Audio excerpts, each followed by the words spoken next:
स्वागत है आप सभी का एनएफ न्यूज पर। मैं हूं आपके साथ रोहित। ऑपरेशन महादेव में 3 आतंकियों को ढेर कर दिया गया, जिसमें पहलगाम का मास्टरमाइंड भी मारा गया।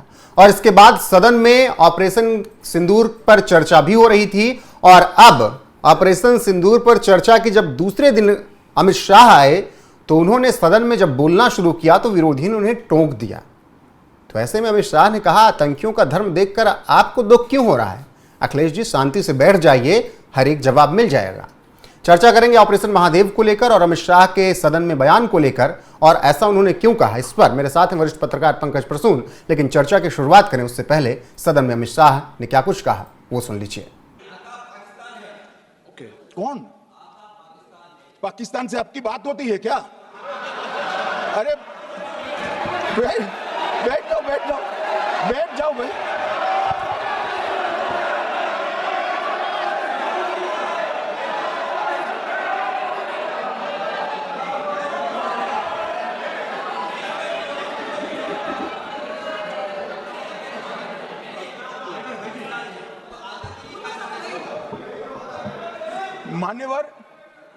मान्यवर मैं बताता हूं कैसे इनके आका मारे गए, वो भी नाम के साथ बताता हूं, जगह के साथ बताता हूं, घंटे, मिनट और सेकंड के साथ बताता हूं।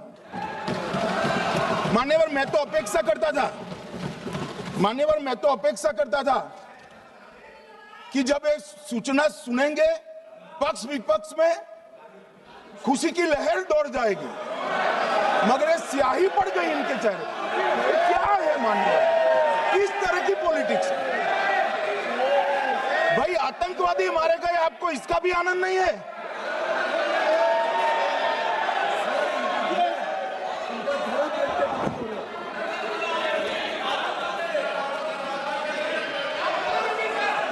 अखिलेश जी बैठ जाइए, मेरा पूरा जवाब सुनिए, आपका सब जवाब आ जाएगा।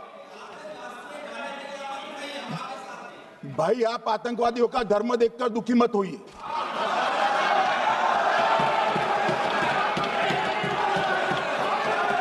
अखिलेश बैठ जाइए यार।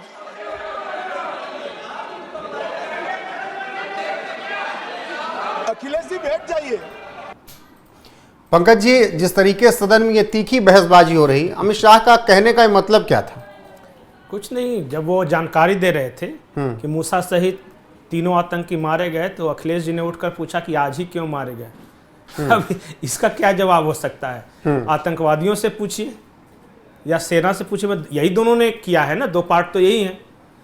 ये सेना पे सवाल उठा रहे थे कि आज ऑपरेशन क्यों किया, या उन आतंकियों पे सवाल उठा रहे थे कि आज ही वो वहाँ पे क्यों थे जिसके बारे में इनपुट मिला। ये सब बेकार की बात है। देखिए, ये ठीक है, ये देश के लिए सेटिस्फैक्शन की बात है कि जिन लोगों ने हमारे लोगों को मारा, हमने उनको उनके अंजाम तक पहुँचा दिया। और इस बात पर वाकई पूरा देश खुश है, हमारे सेना के पराक्रम पे खुश है। यही लोग कल कहते थे कि आतंकवादी भाग कैसे गए, आज तक पकड़े क्यों नहीं गए, और जब मारे गए तो फिर मारे क्यों गए। अजीब हालत है। मैंने करना क्या चाहिए, मारना है कि नहीं मारना है? मैंने दोनों केस में तो आप ही दुखी हो। पकड़े क्यों नहीं पकड़े गए, और जब पकड़ के मारे गए तो क्यों मारे गए। मतलब समझ में नहीं आ रहा। देखिए, कुल मिला के कहानी ये है कि भारत का हर नागरिक और कश्मीर का हर नागरिक ये जानता है कि पहले के मुकाबले आतंकवाद कम हुआ है। मैं ये नहीं कह रहा कि पूरी तरह समाप्त हो गया है, लेकिन पहले के मुकाबले बहुत कम हुआ है। पहले आए दिन पत्थरबाजी की घटनाएं होती थी, वो लगभग रुक गई। सेना ने बकायदा लिस्ट बनाकर ठोका है आतंकियों को। कश्मीर पहले से बेहतर स्थिति में है, इंफ्रास्ट्रक्चर, टूरिज्म, हर तरह से।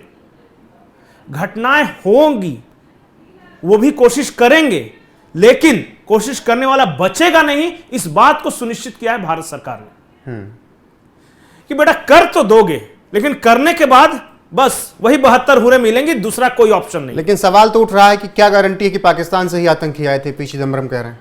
अरे भाई, उसका आई कार्ड है, उसका पाकिस्तानी नंबर है, क्या डिटेल्स चाहिए? चलिए मैं चिदम्बरम जी को भेजता हूं। वो पाकिस्तान पारा मिलिट्री का कमांडो था, बाद में उसने नौकरी से रिजाइन देकर वो ज्वाइन किया और फिर वो आया है टीआरएफ। अब ये तो डिटेल सार्वजनिक है, इसमें चिदम्बरम को सबूत कैसे चाहिए? मतलब पाकिस्तान से आए हों उनको आते हुए दिखाना है? मतलब वो क्या चाहते, क्या डॉक्यूमेंट्स चाहिए? अरे वो पाकिस्तान का नागरिक था, 3 के तीनों मारे गए, तीनों पाकिस्तानी नागरिक थे, कश्मीरी नहीं थे। उनका हुलिया, उनका चेहरा सब कुछ जानता है, कश्मीरी नहीं थे। और चिदम्बरम चेन्नई में बैठे बैठे पूछ सकते हैं कि भाई क्या सबूत है, मांगना सबूत तो यहां आर्मी जो सर्जिकल स्ट्राइक है उसका भी मांगा जा रहा था, सबूत तो बालाकोट स्ट्राइक का मांगा जा रहा था। हमारे देश में एक ऐसे नेता थे जो फर्जी स्ट्राइक बता रहे थे, सर्जिकल स्ट्राइक को फर्जिकल स्ट्राइक बता रहे थे। ये तो पाकिस्तान ने स्वीकार कर लिया कि इस बार उनके 9 आतंकी ठिकाने ध्वस्त नहीं, तो ये तो कहते कि ध्वस्त ही नहीं किया है। इनका क्या जाता है, बैठ के बकवासी तो करना है। ये चाहते क्या है पहले ये बताएं। कभी कहेंगे कि हमें आर्मी के बहादुरी पे भरोसा है पर सरकार का भरोसा नहीं। जब आर्मी ने बहादुरी दिखाया तो बोले कि आज ही क्यों मारा आर्मी ने। बिल्कुल, और कंफ्यूज्ड है। जब इन बातों का जिक्र कर रहे थे तो अमित शाह ने एक बयान और दिया, वो बयान सुनिए, उस पर भी बात करते हैं। सलमान खुर्शीद जी को भी याद करना चाहता हूं। एक बार मैंने बड़े सवेरे में नाश्ता करता था, टीवी पर उनको रोते हुए देखा। मुझे लगा क्या हुआ, कोई बड़ी घटना हो गई। तो रोते रोते वो श्रीमती सोनिया गांधी के घर से बाहर आए कि बाटला हाउस की घटना देखकर सोनिया जी फूट फूट कर रो पड़ी। अरे रोना था तो शहीद मोहन शर्मा के लिए रोते, बाटला हाउस के आतंकवादियों के लिए रोना आता है। और मान्यवर हमें पूछते हैं कि आपने क्या किया। कोई अधिकार नहीं है पूछने का, कोई अधिकार नहीं है मान्यवर। अमित शाह ने जिक्र कर दिया बाटला का और कहा कि आतंकियों के लिए रोना तो इनकी पुरानी आदत है। सोनिया गांधी के आंसू बह रहे थे, सलमान खुर्शीद ऐसी बात बता रहे थे।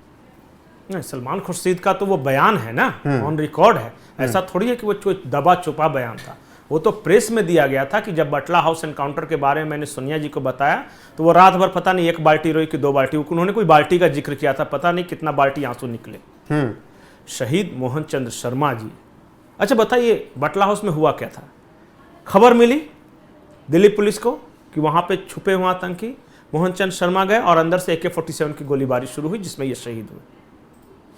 उसके बाद एनकाउंटर में अब ये कांग्रेसी कह रहे थे कि वो तो निर्दोष बच्चे थे क्योंकि वो तो मुसलमान हैं और दिल्ली के मुसलमान मोहल्लों में AK-47 लेके घूमने वाला तो निर्दोष ही हो सकता है। और इस वजह से सोनिया गांधी को दुख हुआ और वो रोई 3 बाल्टी। अरे आंसू आतंकियों के लिए निकले हैं, यही तो गृह मंत्री जी कह रहे हैं कि हमारा इंस्पेक्टर शहीद हुआ, उसके लिए कोई नहीं रोने के लिए तैयार है। तो इनके आंसू निकलते हैं बटला हाउस के आतंकियों के। बताइए। और फिर सवाल पूछते हैं आज ही ऑपरेशन क्यों कर दिया?